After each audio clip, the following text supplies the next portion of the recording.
মুসলিম বিশ্বের আবেগ ও শ্রদ্ধার সর্বোচ্চ স্থান পবিত্র কাবা শরীফ। সেই পবিত্র কাবা শরীফের গিলাফ বা কিসওয়াই কিনা পৌঁছে গিয়েছিল যুক্তরাষ্ট্রের কুখ্যাত যৌন অপরাধী জেফ্রি এপস্টেইনের হাতে।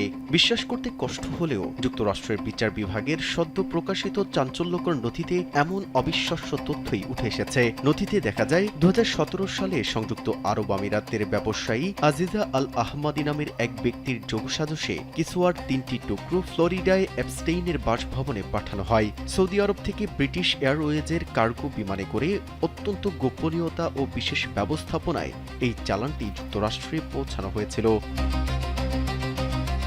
উদ্ধার হওয়া ইমেইলে দেখা যায় আজিজা আল আহমাদি এই কাপড়ের মাহাত্ম্য বর্ণনা করতে গিয়ে এপস্টেইনকে লিখেছেন, কাবার এই কালো টুকরোটি অন্তত 1 কোটি মুসলমান স্পর্শ করেছেন। তিনি আরও উল্লেখ করেন, তাওয়াফ করার সময় মানুষ তাদের অশ্রু, আশা ও দোয়া এই কাপড়ে রেখে যান এই বিশ্বাসে যে তাদের প্রার্থনা কবুল হবে। চালানে মোট 3টি টুকরো ছিল, একটি কাবার ভেতরের অংশের, একটি বাহিরের ব্যবহৃত অংশের এবং অন্যটি অব্যবহৃত শিল্পকর্ম হিসেবে চিহ্নিত করা হয়েছে।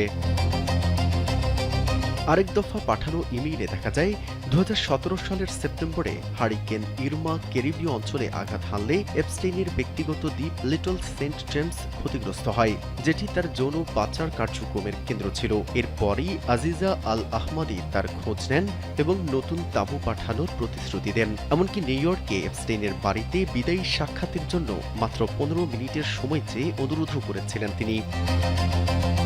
এদিকে গত শুক্রবার এফবিআইয়ের প্রকাশিত এক স্মারকে আরও বিস্ময়কর তথ্য মিলেছে, যেখানে দেখা যায় এপস্টেইন যুক্তরাষ্ট্র ও ইসরায়েলের গোয়েন্দা সংস্থার হয়ে কাজ করতেন এবং ইসরায়েলের সাবেক প্রধানমন্ত্রী এহুদ বারাকের ঘনিষ্ঠ ছিলেন এবং তার অধীনে গুপ্তচর হিসেবে প্রশিক্ষণ নিয়েছিলেন।